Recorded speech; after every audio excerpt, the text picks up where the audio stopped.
3주 동안 꽤 긴 시간 동안 십계명 말씀을 우리가 찬찬히 살펴보았습니다.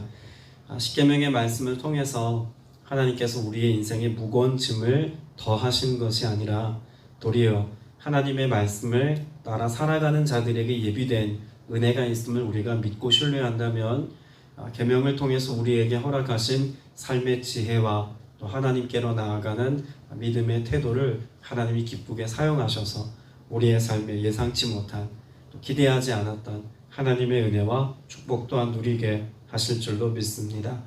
특별히 오늘 우리가 읽은 17절의 말씀 10번째 계명은 전체 우리가 1계명부터 9계명까지의 모든 내용을 우리의 삶의 실천력으로 만들어 놓을 수 있는 동력이라고 볼 수 있습니다. 탐심의 문제를 다루는 게 그만큼 중요한가? 라고 생각할 수 있지만 실제로 오늘 우리가 읽은 이 17절의 말씀 10번째 계명은 단지 탐욕에 대한 말씀이기만 하지 않다는 점에서 그렇습니다. 앞에 1계명부터 4계명까지 하나님 외에 다른 신을 섬기지 않고 우상 숭배하지 아니하고 하나님만을 경외하는 삶을 살아가는 것도 그렇고 4계명부터 또 9계명까지 사람과 사람 사이의 관계 안에서 하나님이 허락해 놓으신 모든 믿음의 여정 가운데 실천해야 되는 삶의 덕목도 결국은 이 17절에 기록되어져 있는 내적 변화가 일어날 수 있을 때 비로소 가능한 실천력이다 라고 하는 점에서 이 17절의 말씀 10번째 계명은 매우 의미가 있다고 볼 수 있습니다. 우리의 삶의 어떤 행위의 변화, 여러분 이건 무엇을 동기로 할 때 나타날 수 있을까요?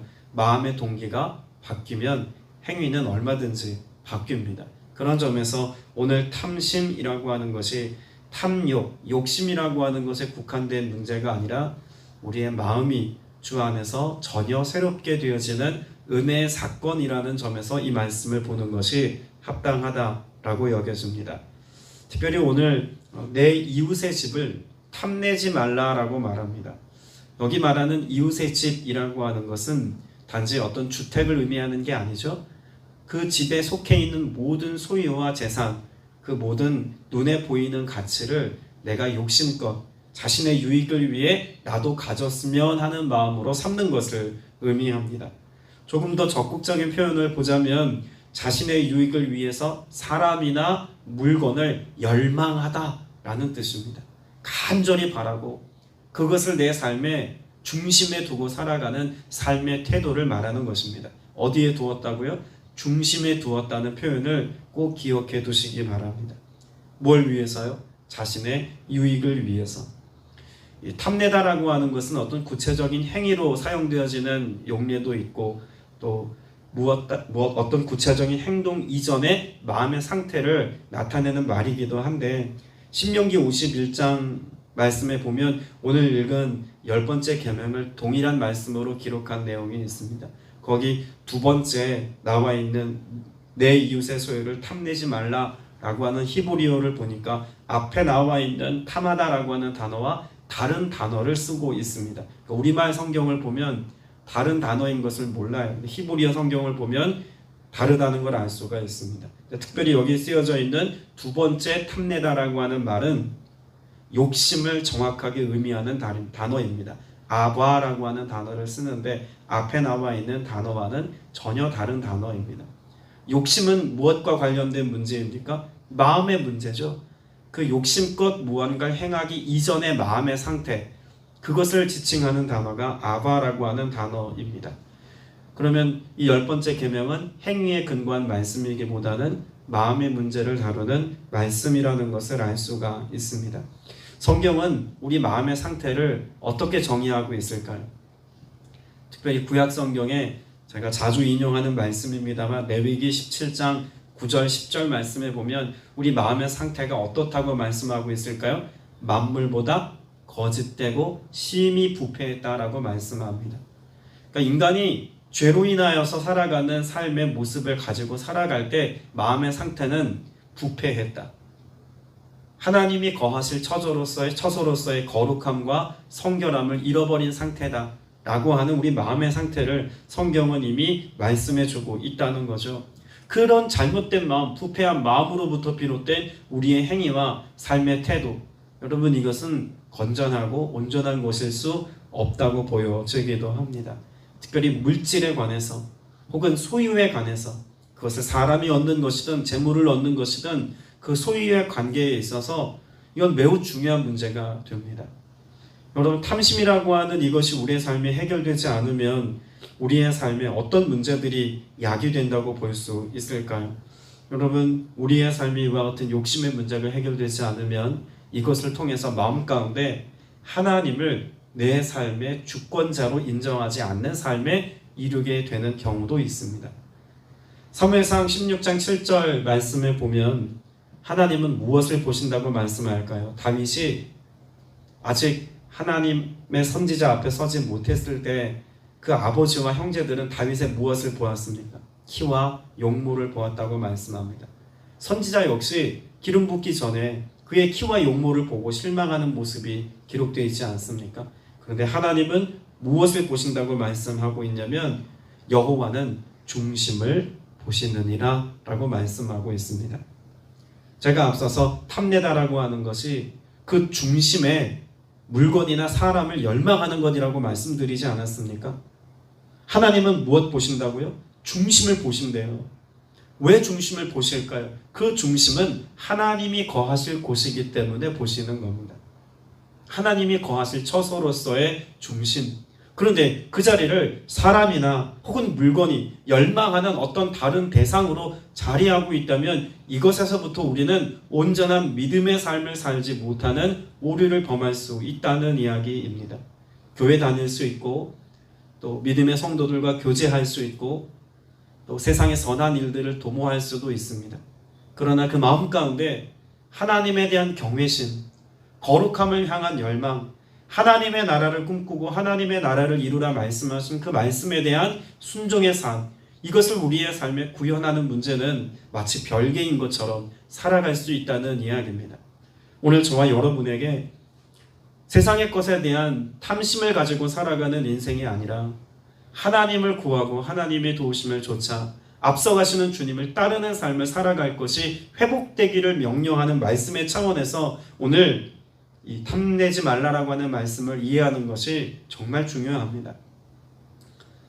이것이 교회의 가치이고 또 성도들의 삶의 가치 아니겠습니까?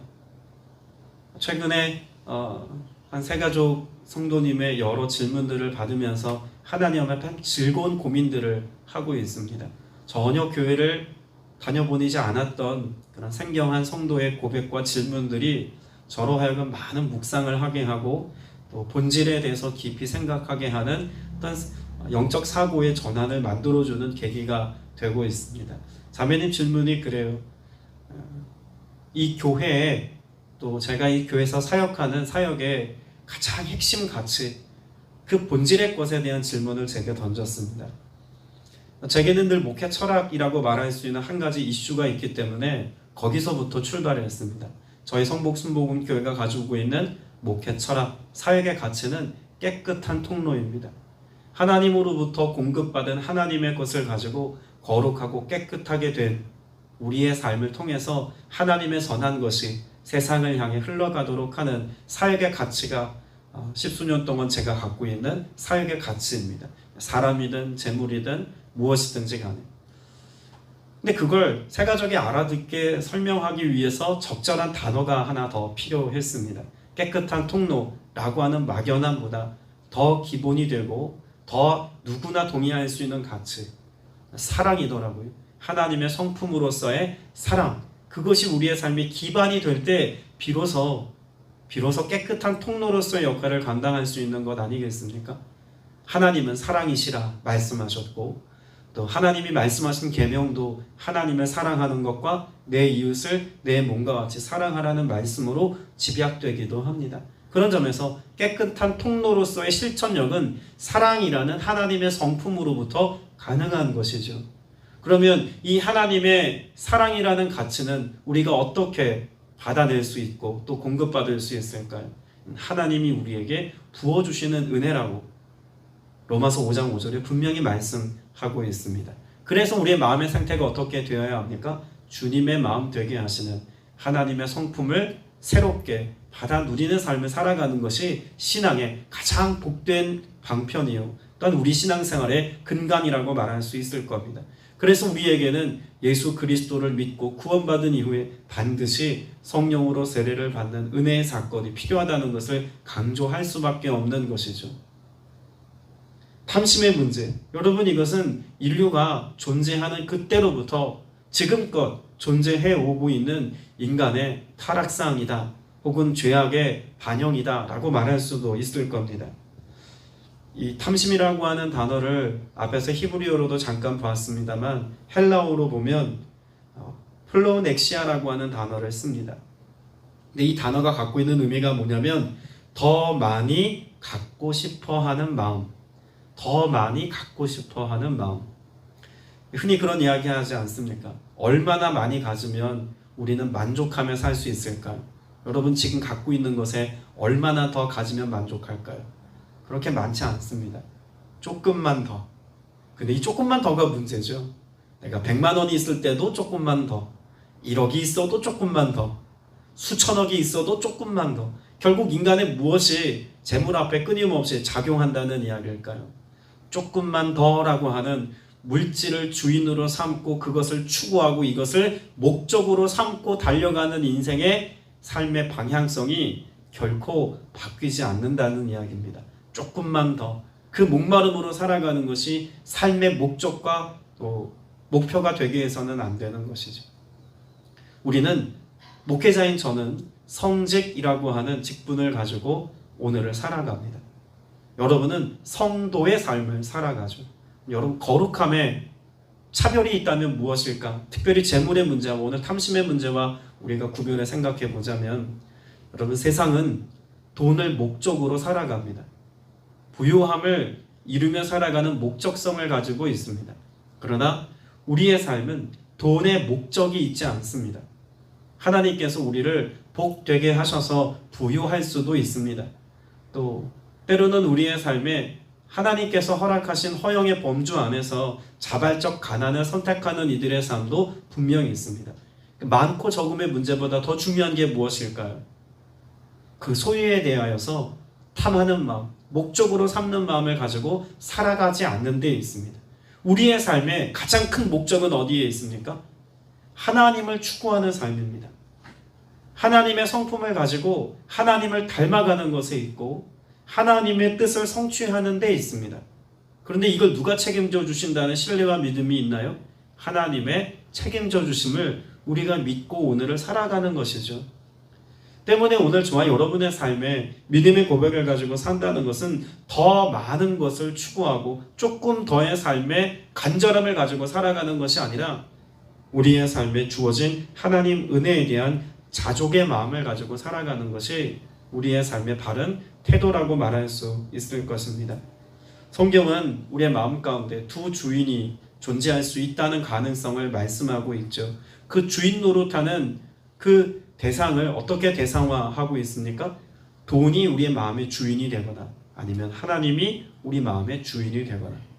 그러니까 보편적 인류에 관한 하나님의 메시지 안에는 인간이라면 누구나 그런 마음을 품고 살아갈 가능성이 있다는 것을 말씀하죠. 이에 대해서 우리에게 성경은 여러 가지로 말씀을 하는데 특별히 탐욕과 관련된 몇 가지 구절들을 함께 찾아보면서 하나씩 보려고 합니다. 마가복음 7장 말씀을 보겠습니다. 마가복음 7장 20절에서 23절 말씀.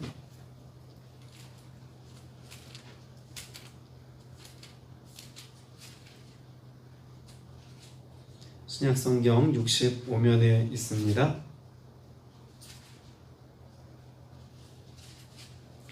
마가복음 7장 20절로 23절 말씀 같이 읽습니다. 시작. 또 이르시되 사람에게서 나오는 그것이 사람을 더럽게 하느니라. 속에서 곧 사람의 마음에서 나오는 것은 악한 생각 곧 음란과 도둑질과 살인과 간음과 탐욕과 악독과 속임과 음탕과 질투와 비방과 교만과 우매함이니 이 모든 악한 것이 다 속에서 나와서 사람을 더럽게 하느니라 라고 말씀합니다. 여러분, 탐욕의 문제는 단지 욕심껏 살아가는 삶의 도덕률에 관한 메시지가 아닙니다. 탐욕의 문제는 우리로 하여금 죄 짓고 살아가는 죄성에 관한 가장 결정적인 이슈라고 말씀을 드려도 무방하지 않습니다. 여러 사람의 속에 있는 악한 것들 중에 탐욕의 문제를 대표적으로 드러내고 있는 말씀이 있죠. 우린 로마서 말씀을 좀 볼 필요가 있습니다. 로마서 7장입니다. 로마서 7장 7절에서 8절.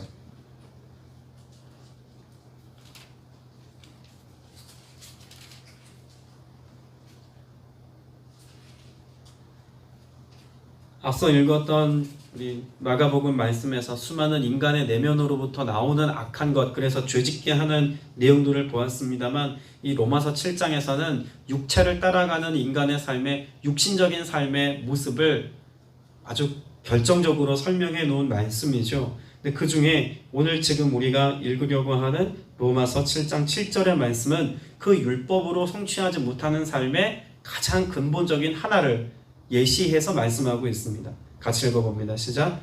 그런즉 우리가 무슨 말 하리요? 율법이 죄냐? 그럴 수 없느니라.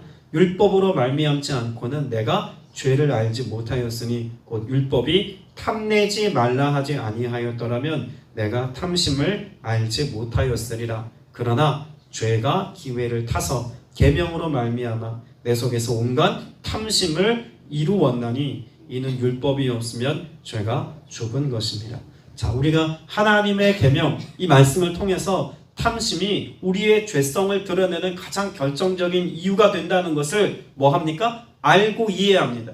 그런데 중요한 건 뭐냐면 머리로 알고 내 의지를 가지고 탐심의 문제와 같은 내 욕심껏 살고자 하는 그 본성의 문제를 해결하려고 하지만 이게 안 된다는 이야기입니다. 그래서 제가 기회를 타서라고 하는 8절의 말씀은 우리의 마음이 새롭게 변화되지 않는 한 탐심이 우리의 삶의 주인 노릇할 수 있는, 앞서 두 주인의 내용을 설명드린 것과 같이 물질이 주인 노릇하고 물질이 목적이 된 삶을 살게 만드는 이유가 된다는 것입니다. 신앙생활을 오랫동안 한 사람도, 교회를 오래 다닌 사람도 이 문제를 해결받지 못한 채로, 다시 말해서 탐심과 욕심의 문제, 육신의 본성을 따르는 문제를 해결받지 못하고 살아가는 삶의 모습이 있을 수 있죠. 그래서 이 말씀에 대해서 성경은 뭐라고 말씀하고 있습니까? 로마서 7장 말씀을 조금 더 보면 22절, 23절에 이렇게 말씀합니다. 내 속사람으로는 하나님의 법을 즐거워하되 내 지체 속에 있는 한 다른 법이 내 마음의 법과 싸워 내 지체 속에 있는 죄의 법으로 나를 사로잡는 것을 보는도다. 분명히 율법이 깨닫게 했고 말씀이 우리를 하나님께서 무엇을 원하시는 자리에 가져다 놓았지만, 그래서 깨닫고 아하 하는 은혜도 있었지만 그 삶에 일어나는 변화는 어디서부터 비롯되어진다고 말씀하는, 여러분, 우리의 생각의 영역, 마음의 영역의 변화는 사람의 의지와 결단으로 되지 않음을 말씀합니다. 그래서 8장에서 이에 대한 해답을 주지 않습니까?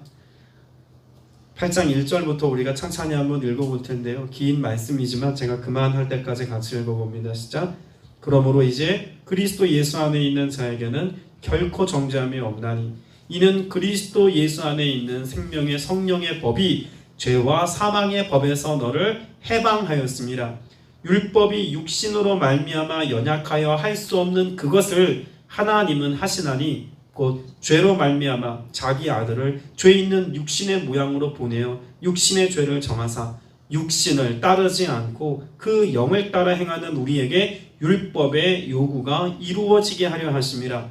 육신을 따르는 자는 육신의 일을, 영을 따르는 자는 영의 일을 생각하나니 육신의 생각은 사망이요 영의 생각은 생명과 평안이니라. 거기까지요. 여러분, 결국 욕심껏 살아가는 우리의 마음의 그 본성의 문제를 해결받지 못하고 살아가는 사람들의 삶의 모습은 결국 우리의 인생 가운데 하나님을 기쁘시게 하는 믿음의 차원의 삶을 살 수 없습니다. 그래서 8장 8절에 이렇게 이야기하죠. 육신에 있는 자들은 하나님을 기쁘시게 할 수 없나니 라고 말씀하고 있습니다. 그런 점에서 오늘 우리의 삶에 자족의 삶을 살아가려면 어떤 삶의 태도가 우리에게 필요할까요? 저는 하나님 앞에서의 거룩한 체념이 필요하다라고 생각됩니다. 하나님 앞에서의 거룩한 체념. 여러분, 체념이라고 하면 그 단어 자체가 주는 뉘앙스가 매우 부정적인 이미지로 여러분 다가오는 분도 분명히 있을 겁니다. 그런데 체념은 단념이 아닙니다. 단념이라고 하는 개념을 보면 단념은 어떤 막강한 상대 앞에서 내가 항복하는 모습이죠. 또 단념은 타인과 나 자신을 비교해 볼 때 내가 그 타인에게 압도당하여서 내가 그를 이길 수 없다는 그런 절망의 마음을 이야기할 때 단념이라고 말합니다. 그런데 체념은 살필 채, 그러니까 살피다라는 뜻이 있고요. 또 진리라고 하는 명사로도 사용되기도 합니다. 그러니까 체념이라고 하는 것은 진리와 혹은 또 하나님의 거룩함 앞에서 나를 살피는 것입니다. 그러니까 앞서 단념은 타인과 나를 비교하여서 포기하는 것이라면 체념의 문제는 하나님과 또 하나님의 말씀 앞에서 나를 비추어 보고 다루어 보아서 나 자신에 대한 하나님께 압도당한 나 자신의 연약함에 대한 권리 포기라고도 볼 수 있다는 거죠. 그래서 하나님 앞에서의 거룩함 앞에서의 체념은 우리의 삶 가운데 필요합니다. 그렇게 하나님 앞에 우리의 마음이 맡겨졌을 때 주님이 우리에게 무엇을 약속하셨습니까? 우리의 마음을 깨뜨리시겠다고 말씀합니다. 이전에 가지고 있었던 마음을 깨뜨리시겠다고 말씀합니다. 마치 마리아가 예수님의 마지막 십자가 사건 앞에서 결혼 지참금으로 가지고 있었던 그 옥합을 깨뜨렸다라고 말씀하고 있는 것처럼 내 삶에 가치 있다 여기는 것을 담고 살아갔던 내 마음이 깨뜨려지는 사건이 우리에게 필요합니다. 그 첫 번째 단초가 뭘까요? 회개 아닙니까?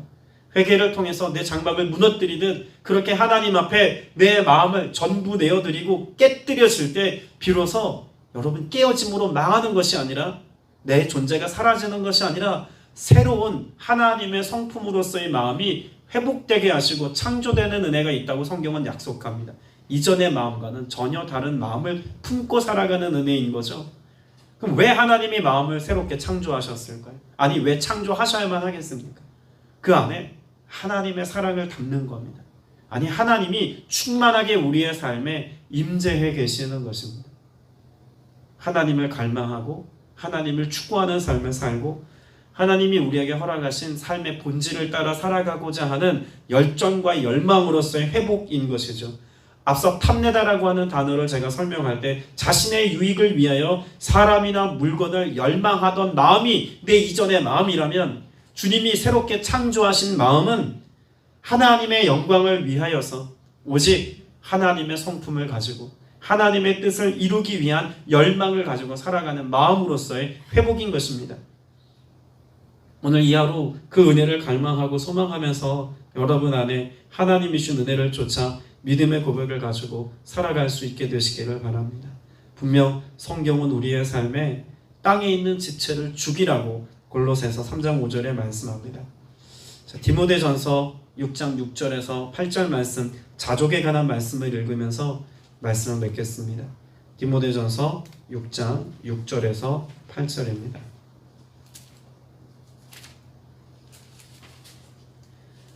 디모데전서 6장 6절에서 8절 신약성경 341면에 있습니다. 함께 읽습니다. 그러나 자족하는 마음이 있으면 경건은 큰 이익이 되느니라. 우리가 세상에 아무것도 가지고 온 것이 없음에 또한 아무것도 가지고 가지 못하리니 우리가 먹을 것과 입을 것이 있은즉 족한 줄로 알 것이니라. 아멘. 여러분, 이 자족은 오직 하나님으로부터만 나옵니다. 하나님을 경험하고 하나님과 동행하는 삶을 살아가는 사람의 삶에는 자족이 있습니다. 여러분이 자족의 삶이 여러분의 삶에 이루어진 바 되어서 오직 하나님으로 만족하는 기쁨과 소망의 고백을 가지고 하나님이 또한 허락하시고 주신 것들로 사랑을 실천하며 하나님의 뜻을 성취하며 믿음의 길을 걷는 복된 이 하루가 되시기를 주님의 이름으로 축복합니다. 기도드리겠습니다. 은혜가 풍성하신 아버지 하나님, 은혜 사랑하는 자는 은으로 만족하지 못하고 풍요로운 자는 자신의 소득으로 만족하지 못한다는 말씀을 또한 기억합니다. 하나님, 우리의 소유에 마음을 뺏긴 바 되지 않게 하시고 물질과 재물에 마음을 두고 그것을 열망하는 삶을 살지 않기를 원합니다. 세상의 그 어떤 것도 우리 삶의 이유와 목적이지 않기를 원합니다. 오직 하나님이 우리를 창조하신 선하신 목적과 뜻을 분별하고 알아서 우리 각자에게 주어진 소명을 따라 믿음의 선한 싸움을 잘 싸우며 오늘을 살아가기를 간절히 소망하오니 주님 은혜 베풀어 주시어서 하나님의 뜻을 이루는 믿음의 선한 싸움을 싸우는 모두가 되게 하여 주시옵소서. 우리가 익숙했던 삶의 겉모습을 내어 던지고 새로운 마음을 가지고 살아갈 때 비로소 하나님께서 기뻐하시는 삶을 성취하며 산다는 것을 확신합니다. 성령님 우리에게 은혜 베푸시고 또한 약속하신 말씀과 같이 성령으로 세례를 베푸사 우리의 심령이 새로워지는 은혜가 있게 하시고 그 안에 충만히 임재해 계셔서 거룩한 하나님의 백성의 삶을 오늘 또 살게 하여 주옵소서. 성령께서 이 놀라운 변화와 회복과 치유와 창조의 역사를 우리의 삶에 이루시고 성취해 주실 것을 믿사오며 살아계신 우리 구주 예수 그리스도 이름으로 간절히 기도드렸사옵나이다. 아멘.